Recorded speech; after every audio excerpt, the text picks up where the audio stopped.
Welcome to the Racing Nuggets podcast. I'm PJ Noodleman, joined by my co-host, Mr. Dan Plan. Hello, Dan. Hello, good to be back on. Good to be here. We have a great guest, and this episode will be dropping on next Tuesday, the day of the Slinger Nationals. So it seems quite fitting to have this man who that was his stomping grounds, Mr. Robbie Reiser. Welcome, Robbie. Hey, thanks a lot. It's great to get to visit with all the Wisconsin fans for a change. We loved having you on here. I'm so glad that you agreed to do it, especially because you had plans. You're at a drag strip today. Tell us what you're doing. I'm in Bowling Green, Kentucky. We're at what they call my son Ryan runs a truck in a diesel super series, I guess they call it, and it's a drag race truck. It's a four-wheel drive Ford F-250. I'll kind of walk around here and give you a picture of it. I hope that looks good. Yeah. But he runs in the four-wheel drive class. It's a 6-7 class. He's got it all dressed up like a race truck. And we built this truck, and he's run it. This is going to be our second time on the track with it. So that's what we're up and hanging up in Bowling Green, Kentucky doing. That's awesome. So do you guys travel around the country then doing this? Well, he's running a 6-race series, and the first one was he ran one in Rockingham in April that we had some trouble with the truck and didn't really make a lot of runs. Then we went to Indy, which is like their Super Bowl, and we had a pretty good weekend there. We qualified 10th out of 52 trucks, and we got bumped out by the eventual winner at the end. So he did a really nice job for really his first time doing it. And now we're here for a second time. We'll see where we finish up this time. That's cool. You are such a gearhead. I mean, the fact that you're still involved in racing is pretty awesome, even though this time you're not going in circles. Well, it's no different than my grandpa, my dad, and myself. I mean, this is just a continuation of the Reiser family working on race cars and doing racing things. And my dad never pushed on me to go racing, and I didn't push on my boys to go racing. And Ryan decided he wanted to do this drag race thing with the diesel trucks. He's really into the diesels. He works for a company, S&S Diesel, out of Indianapolis that does all diesel work. So he's pretty involved in this, and we're having a lot of fun as a family. That's cool. Do you work on that truck in your old shop then that you used when you moved down south? Yes. Not in that particular shop, but a shop that we have out on our land out in Lincolnton. We built this truck from the ground up, basically. This ain't like late model class. You can buy a chassis and you can buy all the parts. And this truck here, you got to build everything you tear it all the way down from a stock truck, and then you rebuild it all the way up to what he's got now. How much horsepower does that thing have? Well, he says it's right around 1,200. Wow. Dang. Hauling the mail. Yeah. It's fun to go do it. When you get it running well, it's fun to go do it. I just love that you're doing something fun like that with your son. And I mean, you got to have that experience obviously with your dad, and now you're having it with your son. Yeah, it's been a challenge because obviously drag racing I never did, and working on diesels I never done, but he's been teaching me a lot of things as we've been doing it. So it's been a lot of fun learning and going and doing something with your family and getting educated as we go. Yeah. And when you raced, you had number 71. That was your dad's number, right? Yeah. When I started racing, my dad had 71 when he first started late model racing. He ran modifieds from 1958 to 1970, and when he switched over to the dirt late models in 71, he ran 71. So when I started racing, I was number 71. I love that. So when you guys were racing together, how long was it before you actually slid behind the wheel? Because you were probably helping him out first, weren't you? Well, yeah, I mean, I grew up in a racing family, but I never really wanted to race. I just, it kind of, the old story is I wrecked my sister's car coming home from high school one day, and that car ended up my dad forced me to repair it, and I ended up buying it was a 74 Ford Pinto, and my dad had me fix it. So I ended up buying another car. And then 3 weeks later, I went down to Slinger Speedway and they were racing mini stocks. And that's kind of how my racing career started. I took that old car and we put a roll-bar cage in it and we started racing. And, cause, I went to Slinger High School. A lot of people don't know that, but I grew up in Allenton, which is only 8 miles from Slinger in the Slinger School District. We went down, everything went through Slinger. So I grew up basically right next to the Speedway going to school there. That's awesome. Very cool. What was that like getting your first win? Is that when you got the bug bit for sure? Well, the first time I went, it was real late in the season. There was only a couple nights left. So then the next year we built a new car, and the second race of the year, I ended up winning the feature or the mini stock feature down at Slinger. And I didn't think much of it. And I went to school the next day and I had a bunch of kids come up and tell me, man, I saw you win the race last night. And I was like, you know what? This is pretty cool. I think I'm going to keep doing this. So that's how it started. And go ahead. I was going to say, who were some of the guys that were racing mini stocks back then? Was it like the Bandel and Hendricks era, or did you start after that? When I started racing the mini stocks, Doug Bandel was the king. Yeah, he was the ringleader, as they say.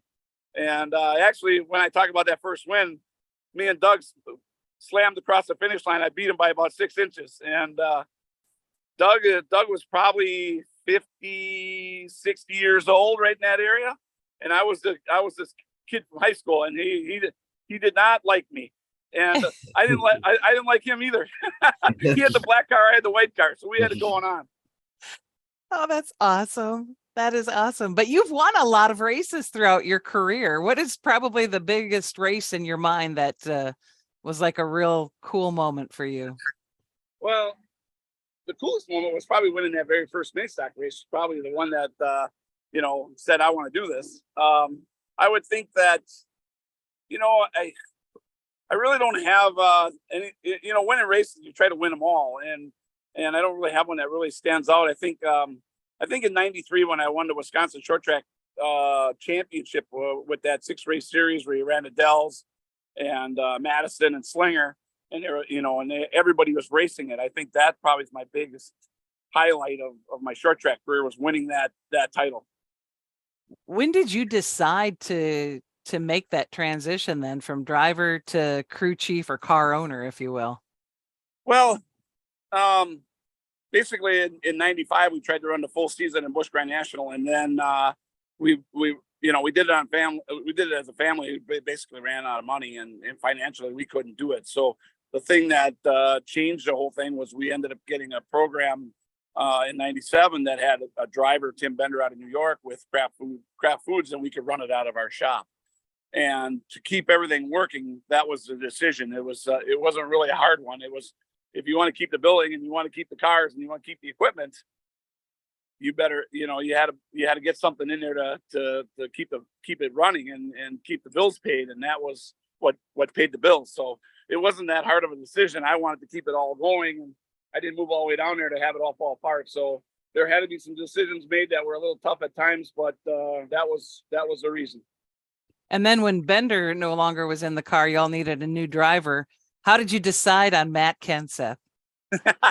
Well, everybody in Wisconsin knows there's a history between me and Matt. I mean, we weren't the best of friends, and I can't say we were the worst enemies. We raced pretty hard against each other, and racing was a little bit different back then because the rules were a lot more the same, and you could run 4 or 5 nights a week. And Matt was one of the travelers, and I was one of the travelers, and we raced against each other all the time. So obviously if you're trying to race for the same trophy, you don't always see it the same. And I think a lot of people were surprised, but when Tim got hurt and we had to pick a driver to go drive the car, in my mind, I knew Matt could do it. And I knew I could do my part if he could do his part, and we could get this thing working. And that was really what it was. It was kind of survival. I mean, it was an opportunity for Matt to come down and do something. It was an opportunity for Reiser Enterprise to keep going. And it's kind of documented, but my family did not want anything to do with that. When I told my dad I thought Matt Kenseth should drive the car, he was pretty much a dead no. But anyway, we put it all together and here we are. How did you end up transitioning then with Roush Fenway there? How did that bridge get built there? Well, I think at that time I had traveled I think 12 years as a crew chief between the Busch Series and the Cup Series, and we got to a point where in 2007, my dad had passed away in 2005, and my boys were growing up, and I pretty much, I did everything with my dad, so that's pretty much how I was taught, and that's what I was doing with my sons. And I got to a point where I needed to be home more to be a part of my family, and so I had to make a decision there. Jack wanted me to come run the business side. Well, I shouldn't say the business side. He wanted me to run the competition side, and it was an opportunity for me to do something that wasn't going to take me away every week. At least I thought that. And so when I took that job, that was the main reason, was because of the travel, my family, all of that, trying to keep everybody together and spend time with my boys as they were growing up, because they were in the younger years and I was going to miss all that. So I did that. But the general manager job was not what I thought it would have been. You were controlled by the business side, and you were also expected to work 5 days a week at the shop and then go to the racetrack every weekend.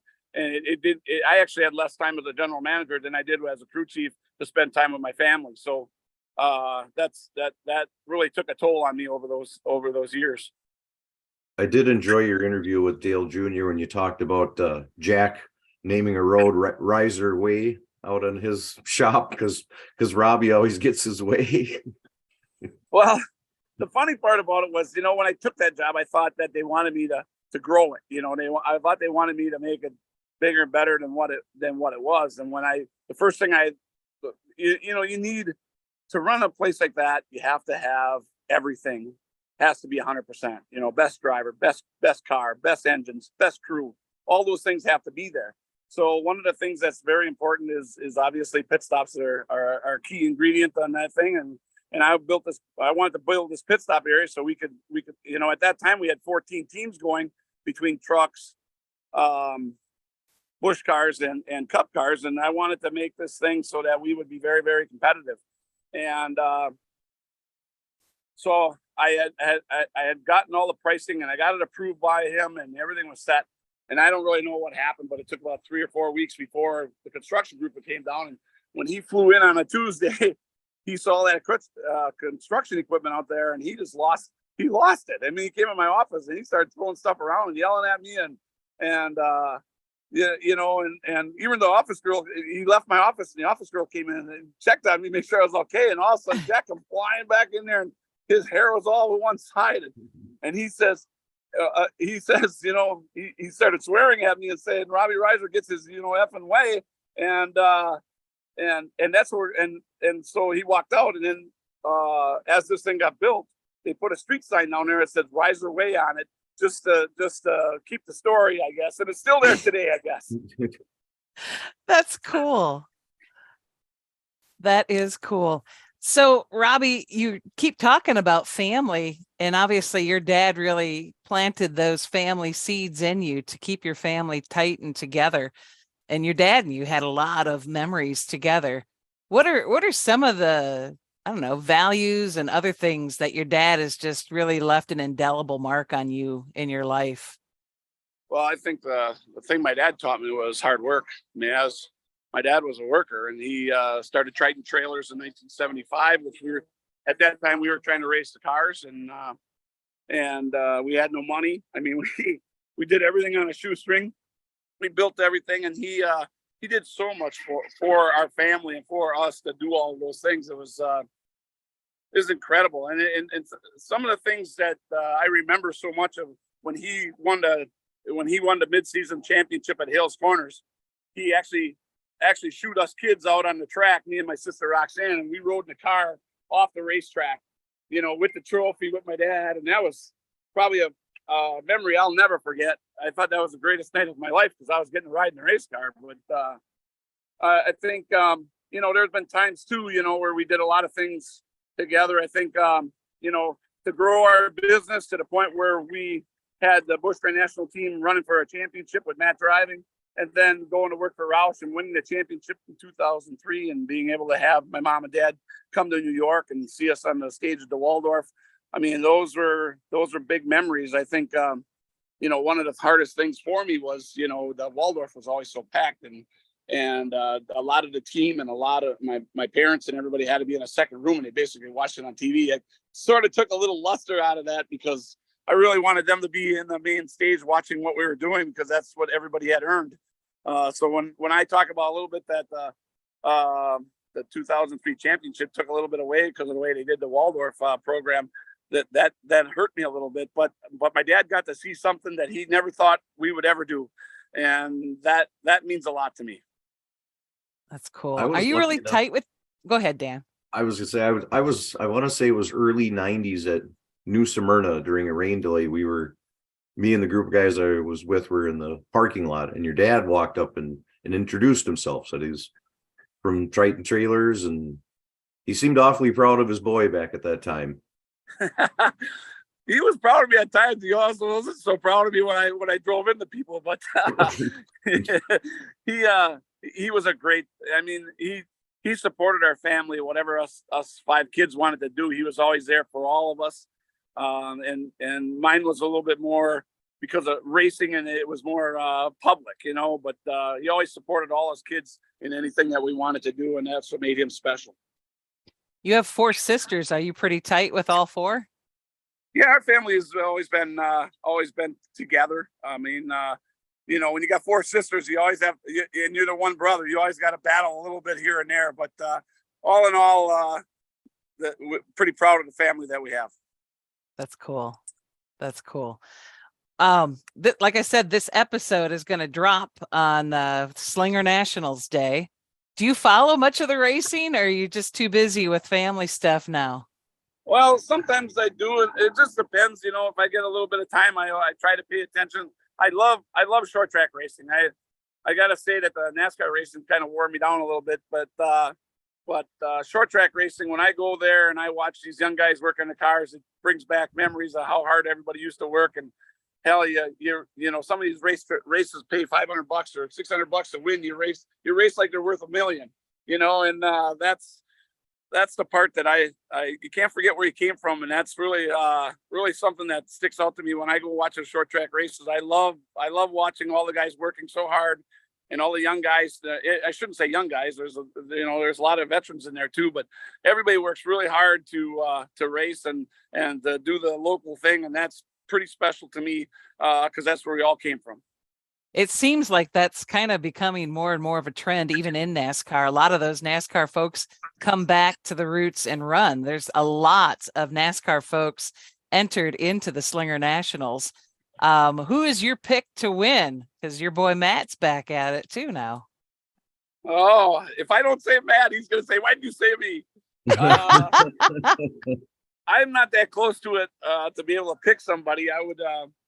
When you called me about this, told me about changing the 9 on that 91 and put a 7 in there, and I'll come drive it for him. He said bring a seat and you can try it. What's that? He said to bring a seat, we could put it in there. I would love to come back and run, that's for sure. But all in all, I would say that there's probably 5 or 6 guys that can get that thing done, and I think it's going to be super competitive. And the crowd is going to get a show. I think that thing is going to come down to the wire, and it'll be pretty damn exciting. That is a classic race for sure, and quite the historic track. I mean, Slinger it's on everybody's bucket list for a good reason, right? Yes, I mean it's a special track.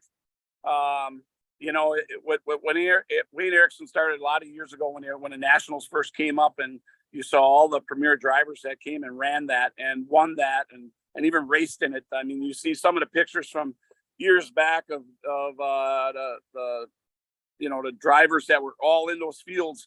A lot, half the field has probably ended up down south racing in NASCAR. I mean, that's the way that thing was set up, and it's pretty impressive that it's growing to where it is today, where people, where it's a standout short track event, and where a lot of people want to come and see it and be a part of it. Indeed. Who are some of your heroes as you were growing up and around racing? Well, I mean, like everybody, I mean, you're going to say your dad. I mean, my dad was probably my biggest hero and my biggest supporter. But I would say that I paid attention to Alan Kwiecki quite a bit when we were coming, as we're coming. But I got to race against some great racers. When you look at, Joe Shear and Dick Trickle and Rich Bickle and all the guys at Slinger, Conrad Morgan and the Laufers and all these people that you had the opportunity to race against, and then you go to the special events and you have Butch Miller and Jim Sauter and a lot of, I'm probably missing a whole bunch of names, but that was a great time to be a young guy coming up in the sport against, some veterans and some guys that were in NASCAR at that time. I mean, you really raced against a lot of great guys, and then Slinger would always bring in Mark Martin and Dale Earnhardt and Bobby Allison, and I mean, if you even made the race, it was a big thing, and to get the opportunity to race against those guys and stand the lead lap and put on a show, it was pretty special. Awesome.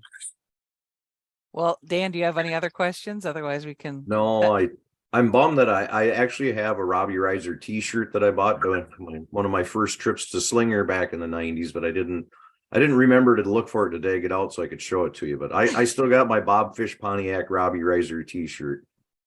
You should have brought that along, because then I would have put you on my hero list. Oh, I love it. Robbie, thank you so much for agreeing to join us, and good luck to your son at the drag races. All right, thank you, and have fun down at Slinger. All right.